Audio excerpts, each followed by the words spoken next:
దేవుని స్తోత్రం. మీ అందరికి నా వందనాలు. అందరూ బాగున్నారండి?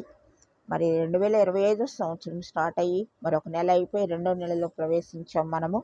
మరి గతించిన సంవత్సరంలో మేము మొట్టమొదటిగా 31వ తారీఖు నైట్ మేము సన్నిధికి వెళతామండి. మాకు ఆ రాత్రి అంతా ప్రార్థన జరుగుద్ది.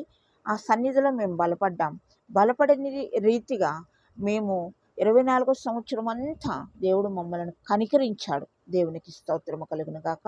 అంతేకాదు ఎన్నో విషయాలలో మాకు దేవుడు సహాయము చేశాడు. దేవుని నామానికి మహిమ కలుగును గాక. మరి నూతన సంవత్సరంలోకి వచ్చి అది గతించి ఒక నెల పూర్తయిపోయింది. ఈరోజు రెండో నెల.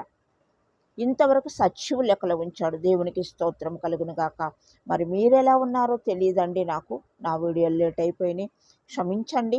ప్రార్థిస్తున్నాను మీ అందరి కొరకు. మీరు కూడా దేవుని యందు భక్తి కలిగి ఉండండి, దేవుని యందు భయం కలిగి ఉండండి.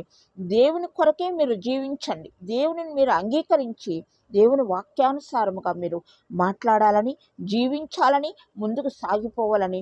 దేవుని వాక్యం లేకుండా మీరు ఎక్కడికి అడుగు పెట్టవద్దు. దయచేసి మీరు దేవుని సన్నిధిలో బలపడాలని ఈ రెండవ నెలలో మొదటి దినమున దేవుడు మిమ్మల్ని అందరినీ కనికరించాలని నేను ఎంతో విశ్వాసంతో ప్రార్థించుచున్నాను. ఆమేన్.